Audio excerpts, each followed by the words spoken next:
Hello there. My name's John, and I'm the pastor for Creative Arts, and I want to welcome you to Rivers United Church. Rivers United Church exists to connect those who are unconnected to God and to others, and we believe that you could not have picked a better Sunday to be here.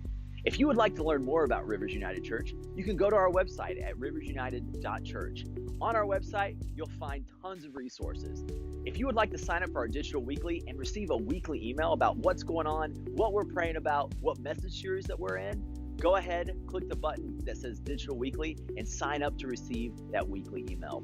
If you're visiting with us today, we want you to know that our purpose here was not for you to give us money. But if you would like to partner with us, there are several ways that you can do that. You go to our website and click the Give button. You can find all the resources that details how you can partner with us. If you have a question, or maybe you have a prayer request, something you want for us to pray with you about, go ahead and send that prayer request to connect@riversunited.church, and we'll get back with you as soon as possible. Guys, we believe that you're not here today by accident, so we're glad you're here. Here is this week's message.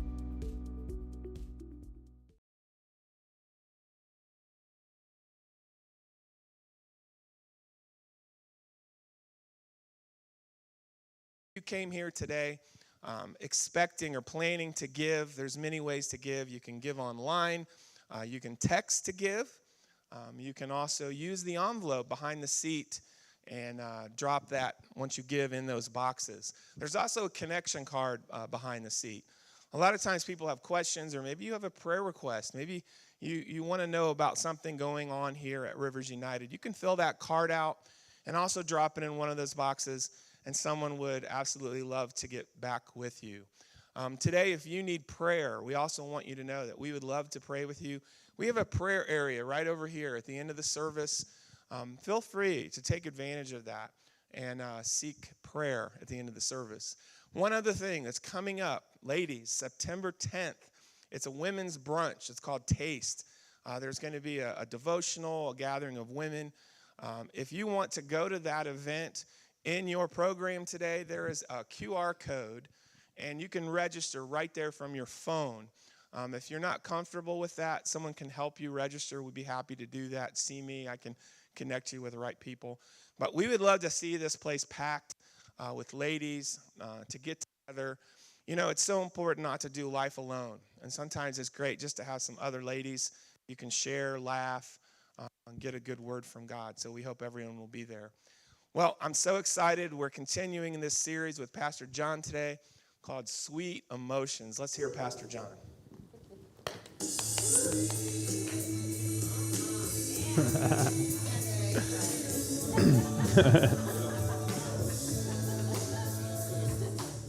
So just out of curiosity, how many people said they had that track? I see that hand. Okay, there you go. And anyway, I like having a theme song. That's kind of cool. So we are in a series called Sweet Emotions. And we've been taking a look at our emotions, that some of them are sweet, right? But some of them don't exactly feel sweet. But what we've learned in this series over the last 2 weeks that we've been in it is that all of the emotions God created. That God created all of our emotions, and it's okay to feel all of them. And I got to tell you, growing up in church and even being a pastor, sometimes we think you shouldn't feel that way. Have you ever thought that? And then told your wife that? No, I'm just playing. Don't tell your wife that, right? And then you learn something, right? But I'm always here, so you got to be careful. I thought you were coming second service. You're okay. Sorry. But all joking aside, sometimes we've been taught it's not okay to feel those things. And when we look at God's one and only Son, not only did God create them, but as when he took on human form, when he was Jesus, he felt all of the emotions. He was allowed to feel all of them, but he wasn't led by his emotions, even the ones that are difficult. And what we're doing in this series is we're talking about some of the ones that are really difficult. We picked 4 of them that I see that we struggle with. Not only that I see, but that I feel like God has placed on our heart. And so we've been unpacking that to say, how do we feel these emotions? How do we allow ourselves to feel them, but lead the emotions like Jesus? And so we talked about anxiety, that Jesus felt anxiety. I know a lot of people think he didn't. And we took a look at the most anxious moment in the history of mankind and how Jesus led himself through that. So if you missed it, you can go back and hear it. And then last week we took a look at anger and said, how can we be angry like Jesus? Today, we're going to talk about one that I don't think I've ever preached a whole message on. Mostly because the personality type that I am, I don't like this emotion. And I don't deal very well with the emotion we're going to talk about today. I don't use the emoji that's on Facebook for this emotion. Today we're going to talk about sadness. And I got to be honest, I almost thought about skipping it. I was like, of all the things, I would never have ever talked about this, yet God pressed me. And I even thought, hey, God, really, today is Pop-Up Sunday. We're here to celebrate our kids, right? Some of you guys, your kids are finally leaving the house and you're celebrating. I'm just playing. Some of you, they're in school, right? Or the next service when they all come in, your kids are in school and you're looking forward to that day, right? Or whatever. And we don't want to bring you down. But when they get adults, by the way, we don't want to bring it down too much, but that's when it begins, right? But anyway. And then we're going to have a big bounce house, and I've got my swimming suit here back in the back, and I'm going to wear it today, and I'm getting on there before the kids do. So anyway, that's going to happen. And then we got food, and we got all this stuff, and it's going to be awesome. And if you can come back, that's great. And if you can't, you can celebrate with us wherever you're at. And why would you talk about sadness on a day of celebration? But I believe that it's a word from God that somebody needs today. I believe that God has a word for us. And when I say us, I don't mean just you, I mean me too, because I struggle with this just like everybody else. How do you deal with sadness? What is Jesus' response to sadness? And I believe that today could be a day that doesn't bring you down, but it lifts you up. Maybe you need that today. Maybe you've been stuck in it today. And if you have, then I believe there's a word from God. Today we're going to talk about how Jesus handled sadness. Now, before we talk about how Jesus handled sadness, what I want to do is I want to talk about different types of sadness, because sometimes we gravitate and we go, oh, that's sad, but we don't always think about, hey, maybe I'm dealing with sadness and I just didn't realize it, okay? And so let me just kind of identify some of the things that make us sad. One is this, loss. It usually has to do with loss. Loss of possessions. Is that true? When you lose something. I know several years ago, I lost a wedding ring, and I felt a sense of loss. Or after my wife told me, I felt a sense of loss right after she got very angry. She felt a sense of loss, so therefore I did, and I was sad. Okay, anyway, so you get it. But sometimes it's bigger than that, right? People with natural disasters, things happen to your house, stuff happens with your job, you lose money, you lose possessions, you lose stuff that was very important to you at one time. And it's hard. There's a real loss that comes with that. Sometimes it's not just loss of that, but it's loss of your place in society. You ever had that? Especially changes of life. We joked about Pop-Up Sunday, but the truth is this, is that some of us, our whole identity is wrapped up in our role. I am the mom. I am the mommy, right? Not me, but you guys, right? And when the kids grow up, it's like, hey, wait a minute. They're detaching, which you know is natural, but there is a grief that comes with that. And I'd say even for dads sometimes, as much as we think to the day that the kid gets out of the house, that was great. But you kind of grieve the loss, right?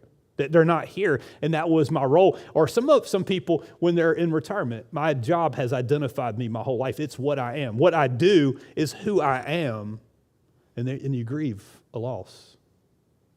Sometimes it's loss of ability, right? I'm sick, I have health problems, and there's a loss that comes that says, man, I can't do the things I once did. As people get older, sometimes that occurs, right?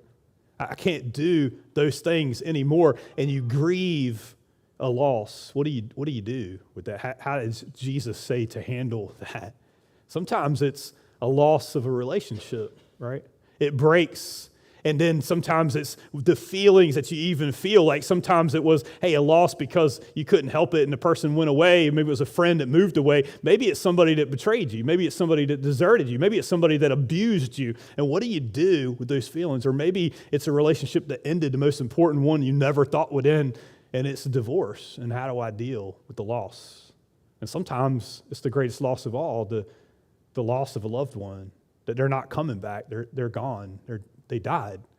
And now what do? I'm left in this grief. How do I deal with it?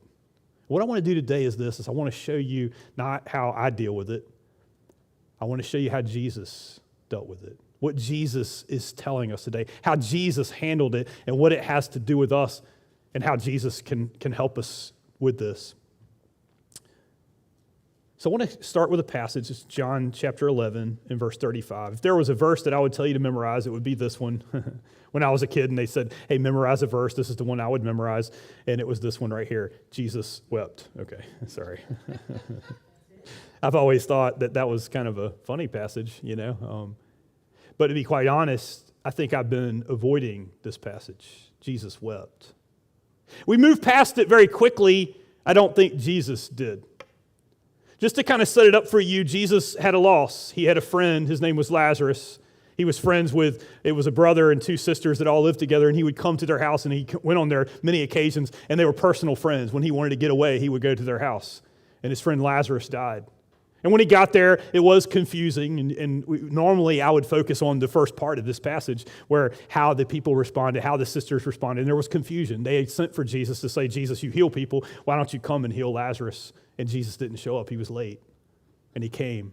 And he got all the confusion. He got all the angry comments. And then after that, it said that he went to the gate, and while he was walking, he stopped. And he saw the people, and he thought about Lazarus, and he was filled with compassion. And Jesus wept. I think it's an important passage. That Jesus expressed grief. Maybe you didn't know that that's okay. Can I tell you that I think that's important to us today? That it's important that before we move forward, that Jesus expressed his grief. In fact, that's the first thing I want to tell you is this, is that how did Jesus handle grief? He cried. He expressed it. He didn't suppress it. He didn't deny it. He didn't do this like a lot of people do, which is you shouldn't feel grief. A lot of Christians think that. And I see it and I say it, and I don't think there's necessarily anything wrong with it, but we don't have funerals anymore, right? We just have celebrations of life. That's okay. I'm not saying there's nothing wrong with that, but what I'm saying is sometimes we almost act like there's not even a grief that comes. We don't allow people to feel it. We don't allow people to express it. And if you do yourself a favor and your kids a favor, it's okay to express grief. You know, in the book of 1 Thessalonians, I preach it at most every funeral I can. You know what it says in 1 Thessalonians 4? It says, brothers and sisters, people that were confused by death. If you're confused by death, you really want to read that passage, 1 Thessalonians chapter 4. And it says, brothers and sisters, do not grieve like the rest of mankind that has no hope. It didn't say don't grieve. It said don't grieve like. Sometimes we teach it that way, as though we need to hurry up and get past it. Jesus took his time, and he cried, and he expressed grief. There's something else we do with grief. We can deny it. We can suppress it. We can try to act like it doesn't exist, but then sometimes we do something else. You know what we do? We deflect it. You know what I'm talking about? We trade it for other emotions. That's what I do, right? I don't get sad. I get angry. Can I tell you who did that? If you go back to the beginning of this passage before Jesus wept, Martha, Lazarus' sister, came to Jesus, and when he came, she said, if you had been here, Jesus, he wouldn't be dead. It's anger. Now, I don't know that Martha was stuck in grief, but when I looked at it, I went, that's what we do, isn't it?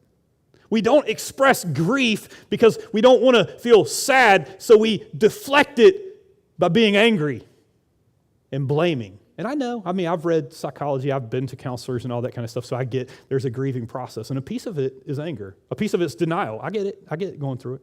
But some of us are stuck there. And can I tell you something? You're never going to get past grief. You're never going to move to a joyful place as long as you blame other people, as long as you're angry and don't express it. I think that's a word that God wants you to do. And by the way, Jesus Christ himself expressed his grief. I want to say this. Jesus cries for you. You're not alone in your grief. That even now, that Jesus cries for us in our times of grief. It goes on to say this. Then the Jews said, see how he loves him. But some of them said, could not he who opened the eyes of the blind have kept this man from dying? Are you seeing some blame? You're seeing some questioning. It's natural, but I just wanted you to see that it's there. Be careful with that. It goes on to say this. Jesus once more deeply moved, came to the tomb, and it was a cave with a stone laid across the entrance. The second thing I want you to see is this. The first thing is that Jesus cried, but he didn't stop there. This is where some of us stop. Jesus wept, we weep, but we get stuck there. Jesus didn't get stuck there. He went further. He came to the tomb. He came to the tomb. The second thing I see is this. Jesus came. He cried, and then he came. If the enemy can keep you crying, you can't see who's coming. I think somebody needs to hear that today. Please don't misunderstand me. I'm not telling you how long you should cry, how long you should grieve. What I'm telling you is this. If you get stuck just weeping, you get stuck just crying, if you don't realize there's seasons, right? Even the Ecclesiastes says that, right? There's a time for crying. There's a time for mourning. And I know that for some of us, the things that we grieve maybe are frivolous, but some of us, the grief that we have is on things that are so deep and so sensitive that I could easily offend you today. And I'm willing to take that risk today because here's what I know. Some of us are stuck and God wants to help us. But in order to help us, it's going to have to change how we think. There's a time for crying, but there's also a time for dancing. There's a time for working. There's a time for moving. You know what I think God's saying to some of us? Stop crying, I'm coming. Stop crying, he's coming. Jesus came to the tomb. You know what I want you to see about where Jesus came? He came to the tomb where the body was. He didn't watch from a distance. When I thought about that, I was going to sing you guys a song today by Bette Midler that says, God is watching us from a distance, and you're the wind beneath my wings. It's two different songs, but anyway, I'm not going to do it.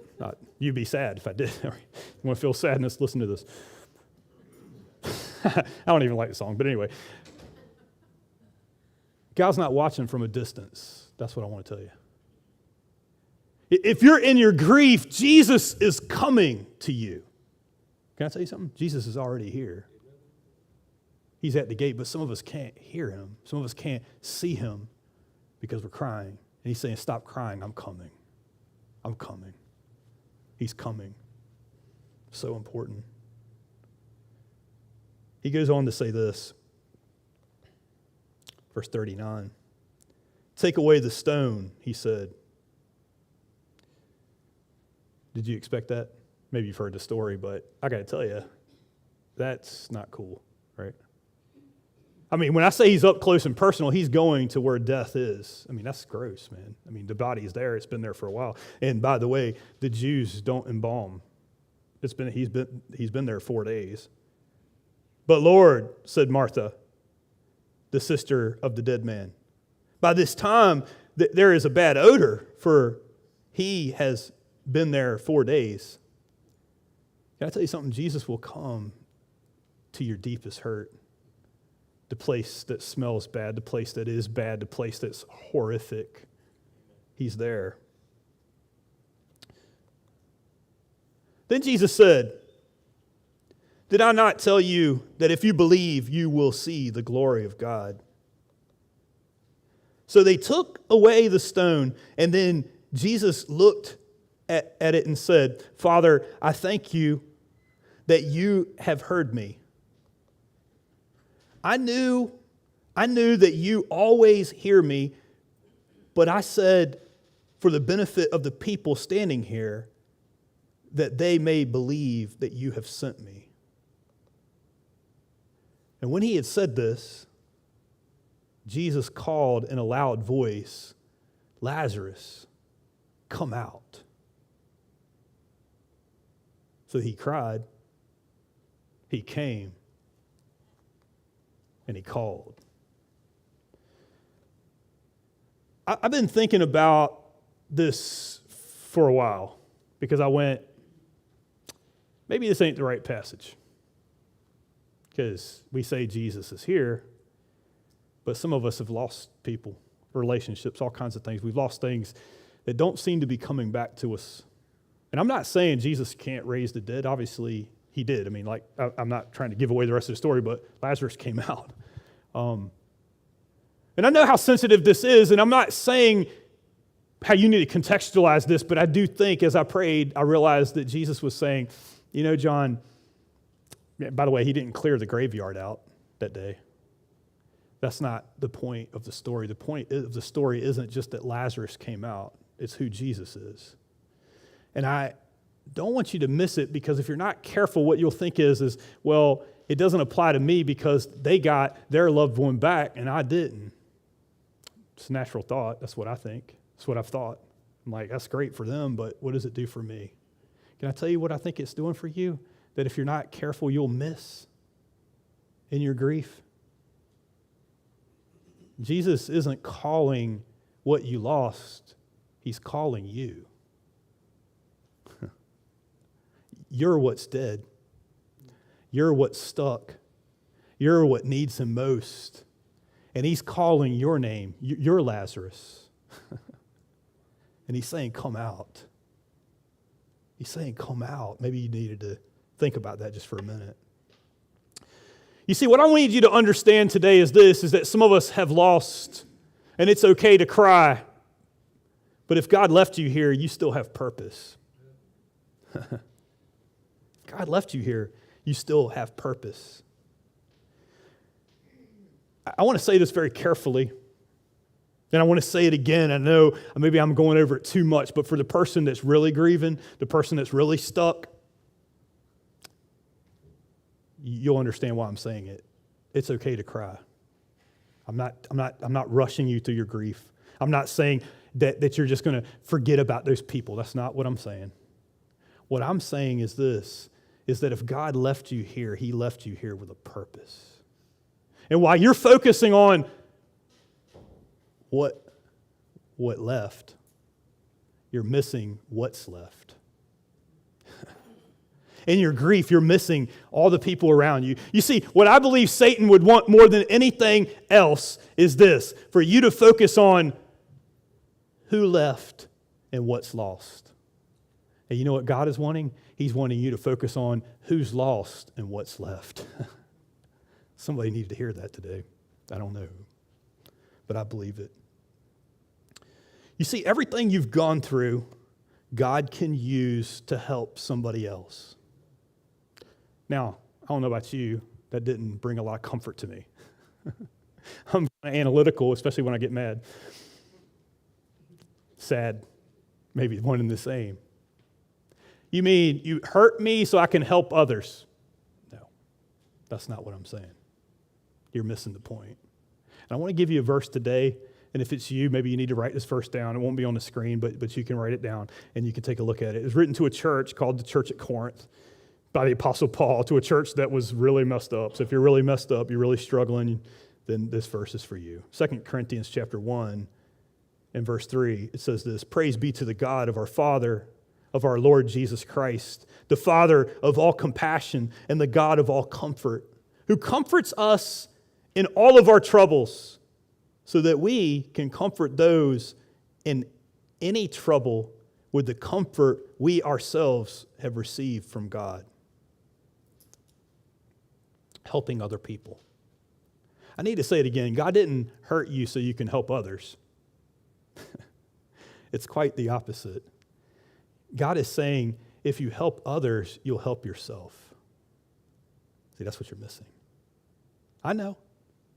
Don't get me wrong. I know we need to grieve. And I know it's a time that we have to spend in ourselves. But the problem is this, is that the more you spend on self, the more you're in bondage. I know what we think. I know we think it even without sadness. We think, if I focus on me, then I'll be happy. But can I tell you, the people that focus on self are the most miserable people that have ever been. Do you know that? It's true, right? The more I get, the more I want, right? You try it. See how much money it would take for you to be happy. We live in the richest society in the history of mankind. Are you happy? If I had more technology, if I pulled my phone out, I took it out of my pants today because these shorts are just too tight. Sorry. Just playing. I'm just playing. I'm messing with you. But if I pulled out my phone, you pulled out your cell phone, can I tell you, There's more technology there than it took to put the first man on the moon. Are you happy? You're not. The more you get, it will never fill you. Can I tell you what fills you? Can I tell you what God is saying will fill you? Can I tell you, if you need help, if you want to come out of sadness, you want to know what the key is? Helping other people. That's the key to your happiness. Oh, it's okay to cry. It's okay to need Jesus. It's okay to be there. It's okay to go through those stages. I get it. But don't get stuck there. Because if you get stuck there, you know what you're going to do? You're going to miss who's lost and what's left. That's a message to the church. When we focus on self and we build up self, we're the most miserable people that have ever been. That's a fact. Here's what happens. Here's what happens next. It says this. The dead man came out. Jesus called, and the dead man came out. His hands and his feet were wrapped with strips of linen and clothes around him and his face. And Jesus said to them, take off the grave clothes and let him go. You know what I think it's saying to us today? That Jesus is saying, you still got your grave clothes on. It's okay. Come out. You see, you're in grief. You're in chaos. You're not feeling it, right? You don't feel like it, right? You don't look like it. You see, because you're thinking Lazarus is what you lost and the person that you lost or the relationship that you lost or the possessions that you lost. But Lazarus is you. And he's saying, come out, grave clothes and all. I'll help you once you get out. We'll help get it off you. You don't have to do it by yourself. Other people can help you get those grave clothes off. But you got to come out. You got to come out. You got to call out. Jesus called you out. Now, let me ask you a question. What are you calling out to? Are you calling out to self? You just wrapped up in self? You just waiting? You know what Jesus is saying? Stop waiting. I'm calling. Stop waiting. I'm coming. Stop crying. I'm coming. Stop crying. I'm calling. Now, what are you calling to? Or are you? That's the problem, right? You know what I think he's calling us to? You know what I think he's saying here? Be proactive. Come out. Come on. Come on. You got to do it. I know it doesn't feel comfortable. You got grave clothes on. I got it. I got it. I got it. Come out because it's going to help you. Can I tell you two things you got to come out to? One is this. Some of us are waiting. Can I tell you something about grief? Because I know, because I spent years and years and years in grief over stuff that I lost. Not just stuff, but relationships and hurt and all kinds of things that I don't want to talk about. But I got to tell you what I did. I was like waiting on somebody to help me. Can I tell you why nobody helped me? Because when you're going through times of grief / anger / blaming / you're the most miserable person to ever be around in the history of mankind, here's what you do. Love me, right? Try to love me, right? Right? You know, I know you come in late and you leave before everybody leaves, right? Right? I watch the people, right? You come in before so nobody can talk to you, and then you leave before anybody can talk to you, and then you say, nobody talked to me today. They're just the meanest church, right? Now hear me out, church. We need to be looking for that, right?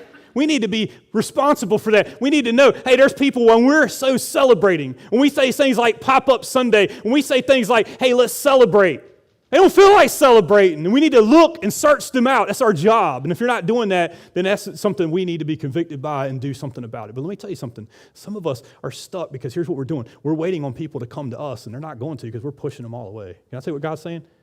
Stop waiting on somebody to invite you and start inviting other people. You know what I mean by that? Well, nobody asked me out to lunch. Well, who did you ask? You know what Mom always taught me? She's like, well, you know, to get a friend, you got to be one, right? But we forget that somehow. You know why we forget it? Because I got grave clothes on, right? I can't do that. I'm waiting on them. And as long as you're waiting, you're isolated, and Satan's going, yes, fine. Just focus on you. And you're never going to be free. You're going to be the most miserable person there is, and you will be stuck in grief. But Jesus is calling. He's saying, come out. You call. You invite. And by the way, I just want to warn you about something about this, because I know this one from personal experience. When you invite, you're going to get some rejection. And to the person that's been rejected before, that's what you're struggling with, you're going to project when that happens. You're going to go, see, I tried it. Nobody even cares. They couldn't go. So what I'd like to ask you to do is, there's a book that I got that really helped me a lot. It's called Rejection Proof. Okay? It's not a Christian book, so just realize there might be stuff that's not Christian in it. But it was a guy who actually did a thing that he said, you know what, I'm scared of rejection. Most people are. And he did a college thesis on rejection. And all it is about is this. It's just about a guy going, you know what, I'm going to try to go out and get as rejected as many things I can. And so he went out and asked the most outrageous things of people to see if anybody, and just have them reject him so he could get used to it and desensitize himself. You know what he found in the book? The more he got rejected, the more he was surprised at some of the stuff people were willing to do when he asked, when he wasn't so scared of being rejected. And he actually learned how to be rejection proof, which was the opposite of what he was trying to do. Okay? Can I tell you what you're doing? You're waiting and you're going, this one thing. And God is saying, no, you need to try some things. You see, some people, we need to serve, but here's the thing. We go, yeah, God left me here with a purpose, and I don't know what that is. You know how you find your purpose? Try some things. And by the way, when you start trying things, there's things that you do that you're not good at. Okay? And you don't get sensitive about that. You see, I'm telling you, and I know you got grave clothes on. I know you got grief. But you're using that grief to keep you from the blessings of God. Jesus is calling. You hear me? He's calling. And you're stuck. It's okay. You're in grave clothes. It's okay. But don't be so sensitive. Let God help you. Get out of that comfort zone to help, right? When you serve. By the way, there's things you're not going to be good at. You know, I'll tell you something. There's things I wasn't good at. When I was in high school, you know I sang in the choir?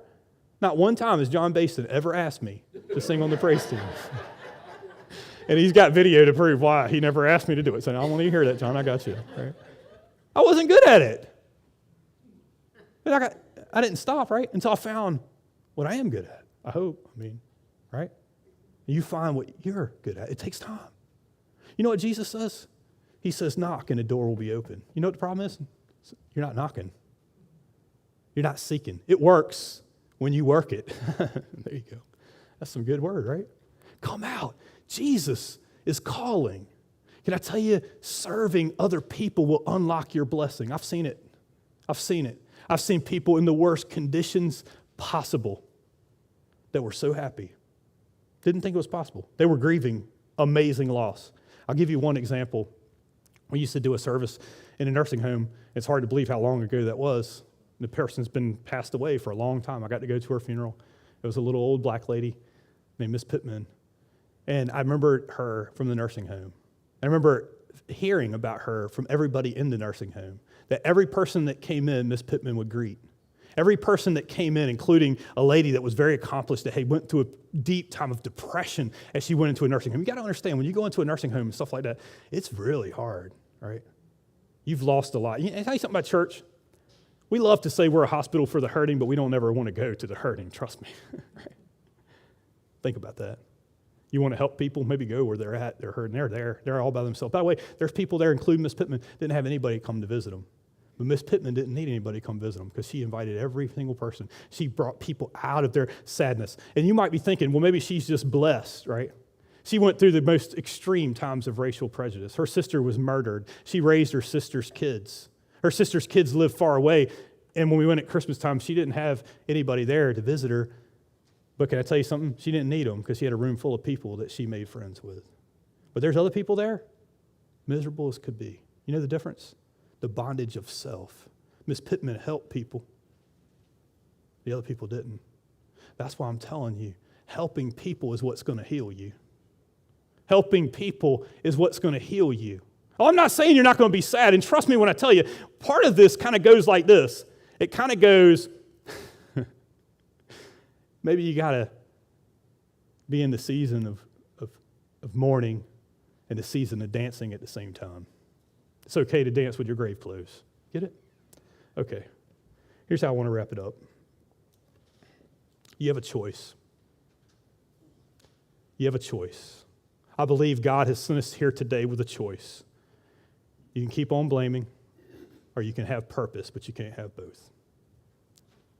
You can be bitter, or you can be better. It's your choice. 3 things that Jesus is doing for you today is this. The first one is this. If you're in sadness, he is crying for you. You need to hear that today. When I say that, you know what I think he's saying? It's okay to feel. Let the sadness come. You know what I think he said to me? And I still am working on it. It's okay to feel it. Let it come like a wave. Let it wash over you. Let yourself feel it. Don't deflect. Do yourself a favor from somebody that's really messed up in that area. Don't deflect the sadness. Let yourself feel it. It's okay. He's with you.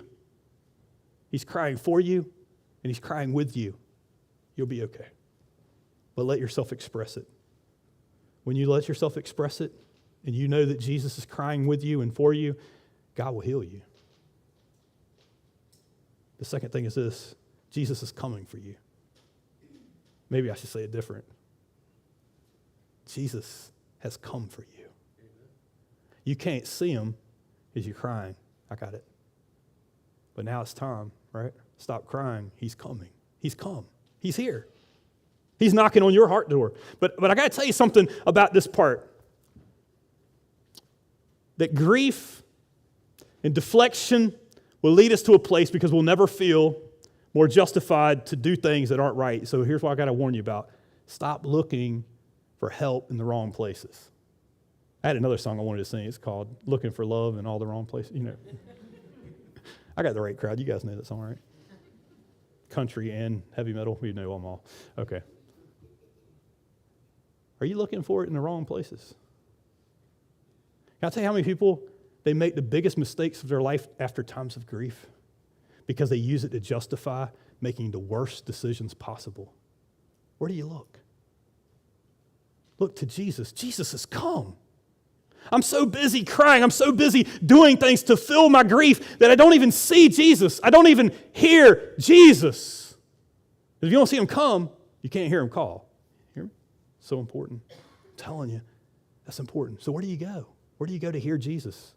The Word of God. Can I tell you it'll help you? I'll give you a verse for those of you that are grieving. Matthew chapter 5 and verse 4, it says this: Blessed are those who mourn. These are the words of Jesus. Blessed are those who mourn, for they will be comforted. You know who wants to comfort you? Jesus. You know that Jesus died for all of the pain that you've ever felt? He died for sin. And next week we're going to talk about, I won't say what we're talking about next week, but he died for that too. And he died for those that mourn so that you could be comforted. He felt your pain. He bore it onto himself. The book of Revelation, he said, I will wipe away all the tears from your eyes. It means that we cry. But Jesus came. Jesus is coming. You get it? Maybe you need to hear that today. There's so many stories in the Bible of people that have went through so many hard things that have overcome them that can help you. But it don't work if you're not listening. It don't work if I get stuck crying and miss that he's coming. Okay. And the third thing is this: he's calling you. You know what I think that means? Don't wait. Jesus is calling, come out. Yeah, but I got grave clothes on. Gotcha. Come out. Stop waiting for it to be perfect. It's not going to be. You're not going to do it perfect. It's okay.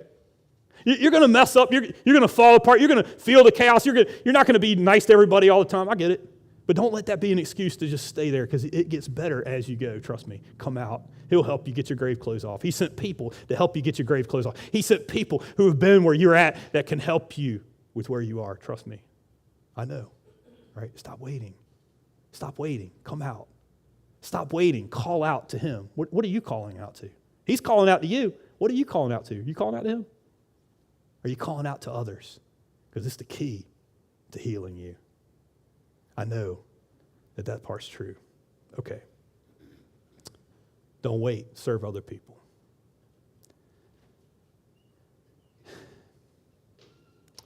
I think God wants to heal somebody today.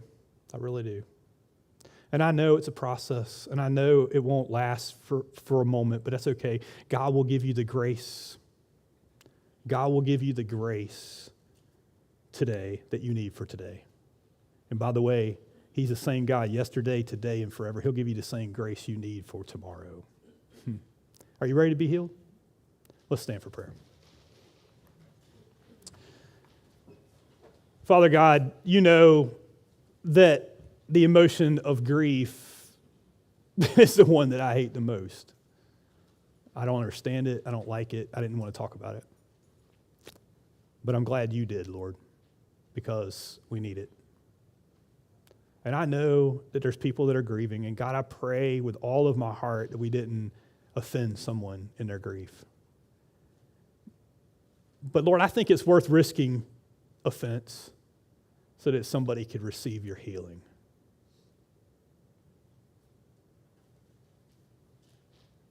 People that focus on self will be miserable. People that focus on others can be joyful, but we can't do it. There's something in between. Lord, you cried for us. You came for us. You're calling to us. Now we just have to receive it.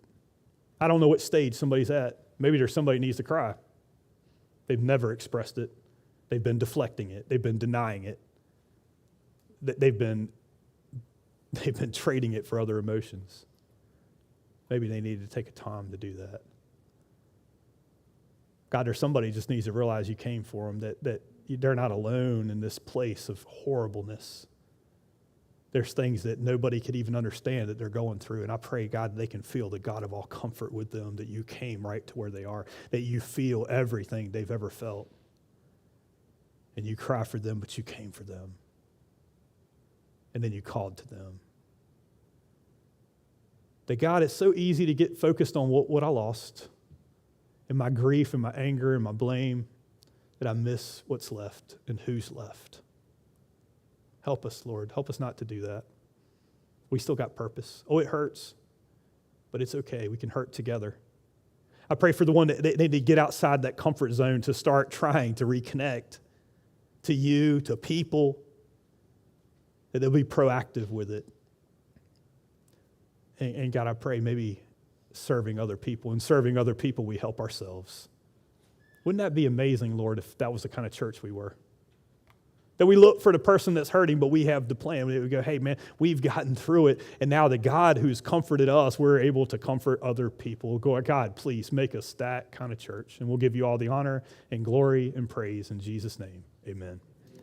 Guys, if you need prayer, we'll be here after the service. For everybody else, God bless you. Have a great week.